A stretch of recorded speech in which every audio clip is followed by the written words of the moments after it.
Welcome to the podcast recording of Middle East AI News Live for Thursday, October 12th, 2023, brought to you by Carrington Malin, marketing for an AI-first world.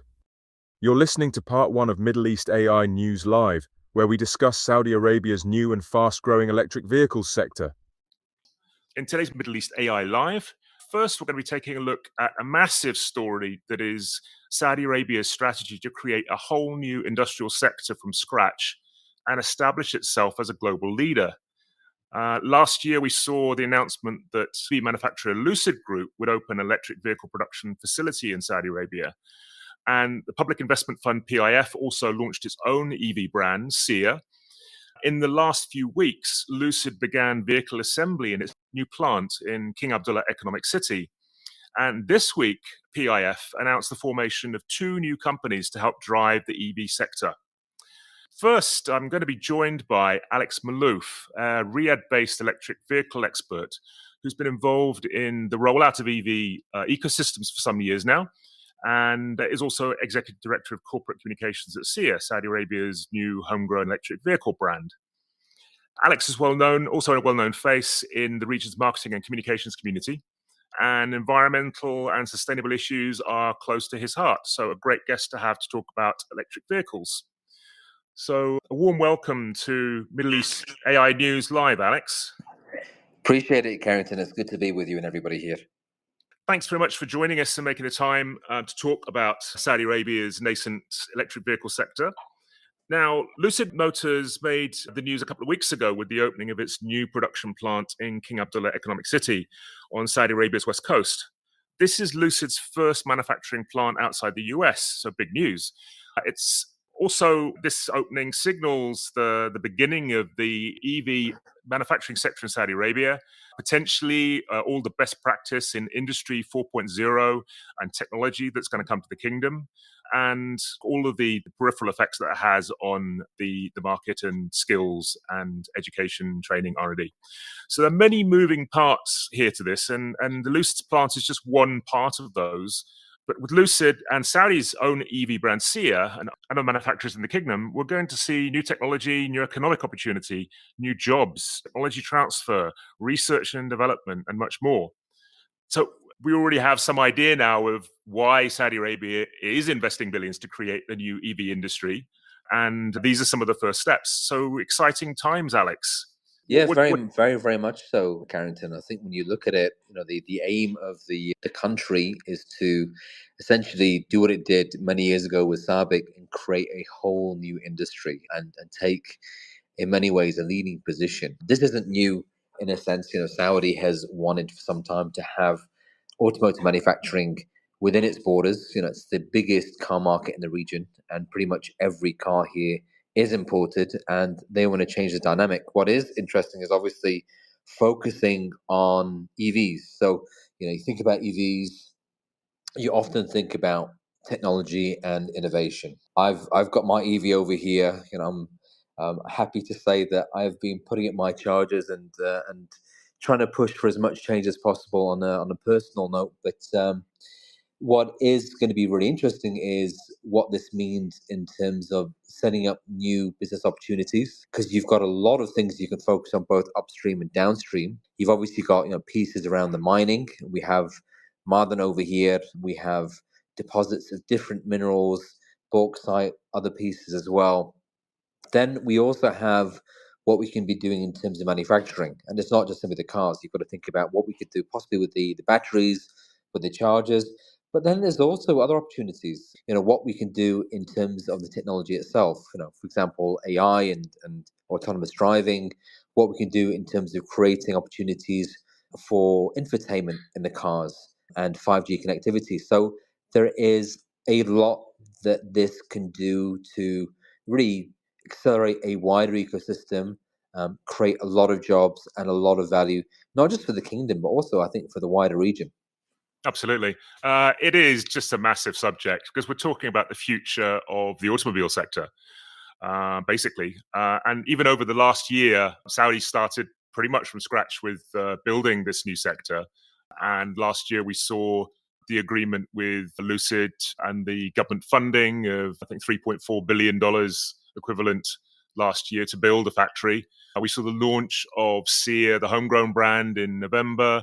And then we've seen in the last few weeks, the PIF announced this week, in fact, the electric vehicle infrastructure company and Sasaru Mobility Investments to address some of the challenges I expect that, they've already been pinpointed in developing this brand new ecosystem that will impact the whole country. It is moving very fast.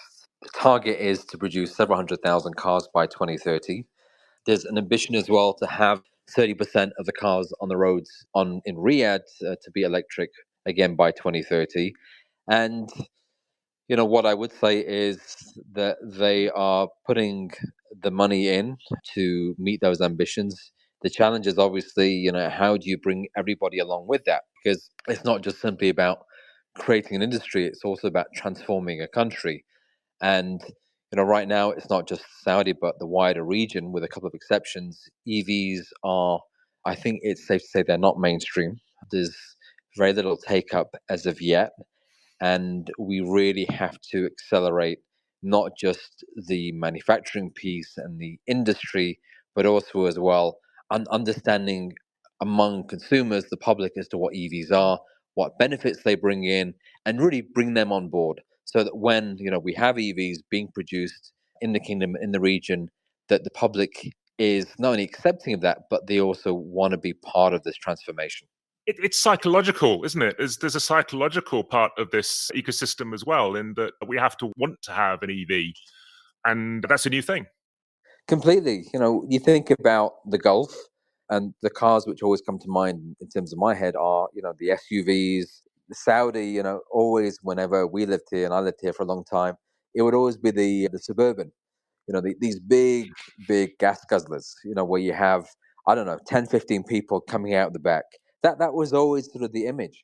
Things have changed over the past couple of years. It's fascinating to see how people are looking at smaller cars, more compact cars. I saw one of these very small Fiats, for example, on the road today, the two-seaters, which I would never really have associated with a Gulf a couple of years back. We're seeing more Chinese brands as well in Saudi. And there is a transformation, but that's still within the combustion space.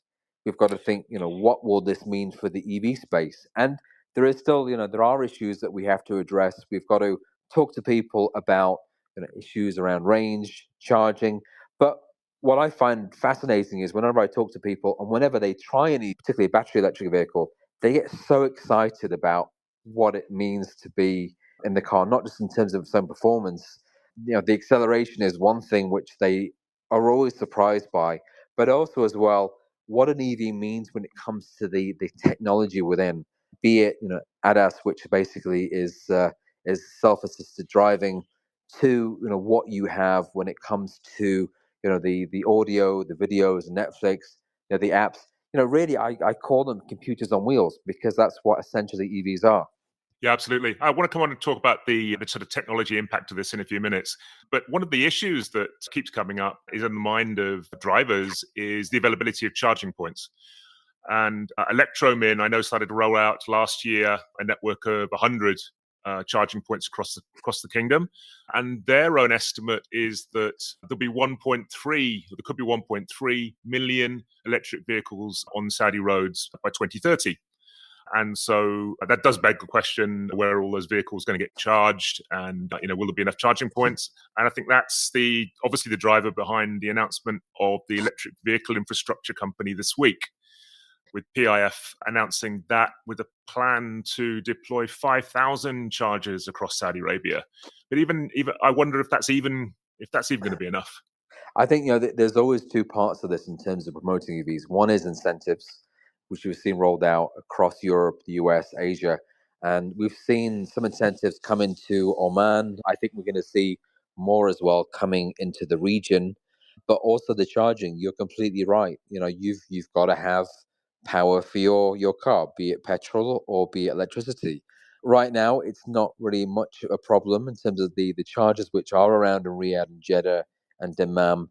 If you're in the city, I find that I'm fine. But when I've got to make that city to city journey, that's when it becomes complicated. And Saudi is a very big country. You're talking about a country the size of Germany and France combined. Just a really simple anecdote. I've got a Tesla Model Y long range, and I would struggle probably to drive from Riyadh to Khobar in the eastern region. So it is something which I think everybody's aware of in the industry, and we're all aware that we need to look at solutions for this to give people the peace of mind that the EV will be something which is going to bring a lot of value to how they get from A to B rather than stop them from getting to A to B. Yeah, absolutely. The Saudi government itself is committed to buy tens of thousands of EVs over the next few years. So they're obviously going to need a lot of charging. And so, in light of all of those things, the establishment of the electric vehicle infrastructure company makes perfect sense. That sort of answers the question, okay, you're going to get the chargers. That's not going to be a problem. I think what we're going to see, EVIC is very much a big step in the right direction. But what we're also going to see is companies, organizations also invest as well in terms of their own infrastructure. What is, I think, very helpful for the sector here is that we have one regulator, we have one electricity provider. What they are doing is factoring in the additional load needed for all these cars by 2030 and beyond, because it's not only just the charger piece, but it's also the grid piece. If you don't have enough charge in your grid, then you can't, for example, deploy DC chargers. So what we, I think, are going to see over the coming couple of years is the groundwork being laid, putting in a solid charging infrastructure network, both within the cities and also as well between the cities. And if you're looking at journeys, Riyadh to Jeddah is 1,000 kilometers, so you would very much need DC chargers. You need something which would give you, 0 to 80% charge within, say, 15, 20 minutes. And then we're also going to have to think about what we do in terms of the public, address these issues, think about the piece when it comes to policies, incentives, regulations, etc. And, really make the case in terms of the technology piece. I think what is going to be also interesting is, would people buy them based on a sustainability cause or not? Because you think, for example, in Europe and US, big part of the push is we want to go greener in terms of mobility. And I'm wondering about that myself. How much does that resonate with the public here? Absolutely. This is the way that you can help the country become greener, arguably. Yeah, very much so. Now, there's other potential manufacturers for Saudi Arabia on the horizon. There's an agreement the government signed with Hyundai and also with the Chinese EV manufacturer Human Horizons. This week, the PIF again has announced the creation of Tasaru Mobility Investments to drive investment and expansion in the ecosystem. And do you have any insight or comment on how that's going to pan out and what they might be interested in? I think that's fascinating in terms of bringing in suppliers, bringing other partners as well. For them to know that there is basically an entity here who will be able to help them with the regulations, look at funding, look at other incentives. That's really what we need. We need somebody to support us in terms of giving peace of mind to suppliers, saying, look, there is a good business opportunity here.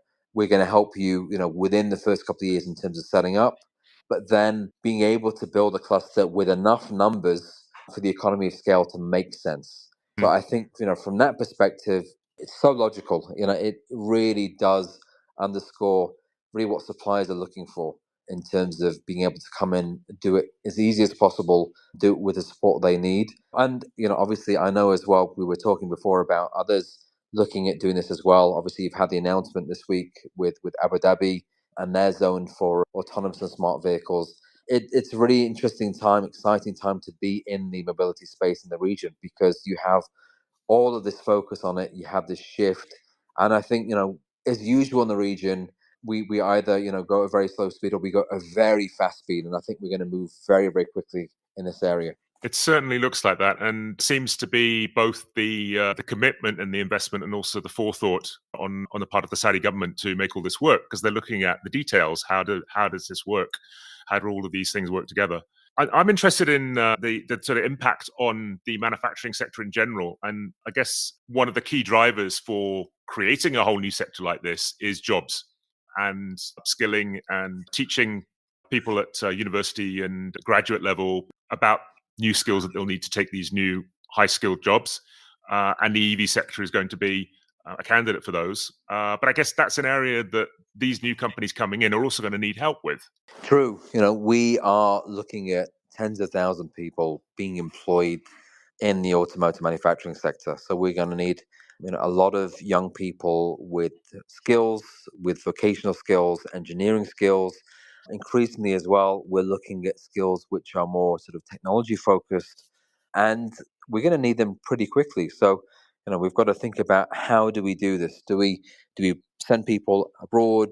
Do we build up programs here on the ground in Saudi? We're obviously going to need to do both initially, and then look to pivot to more training in Kingdom. But it's going to be something that we've got to develop very quickly.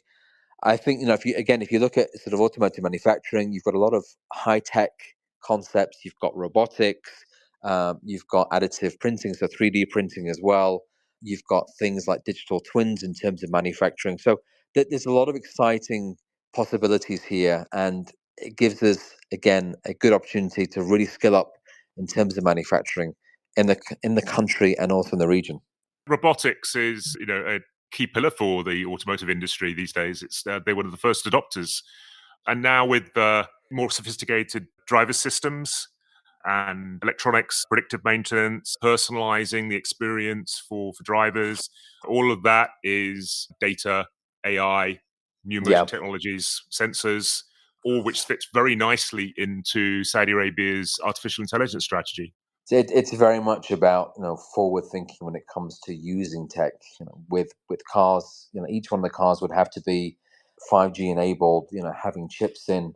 You look at concepts like over-the-air updates as well.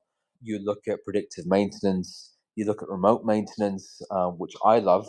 The fact that I don't need to take the car into a garage if there's a small issue, which is always good. And then you have other pieces. Obviously, you have longer down the line autonomous driving, but you also then have the infotainment piece. So it plays into other bets that the kingdom is looking at. And I think all of these combined, when you also add the piece that the kingdom will be building its own cars, both for domestic but also as well for export, I think there's a lot of value add here, which is going to get people really excited. I think people are going to get really excited by the scale of this because it's not small. I think the estimates that I've seen are in the hundreds of thousands of electric vehicle exports by the next decade. It's going to be a big number. We're looking at sort of minimum 300,000 by 2030. That's a stated aim. But then if you look at the possibility longer term, so the manufacturing hub is going to be in King Abdullah Economic City, about an hour north of Jeddah. They have a massive port there with King Abdullah Port. You've got opportunity to ship really across Asia, Africa, even to Europe. And the location is really perfect for export. So if this is done well, done right, you could easily see Saudi becoming a major automotive exporting hub over the next decade. Absolutely. And that's obviously one of the core objectives. So in setting this up and in creating these new manufacturing plants with an aim to give and create jobs for Saudis and jobs for the future, there's also going to be a certain amount of collaboration with universities, other institutions. Do you think this is going to lead to real R&D for the automotive sector? Could that happen in Saudi?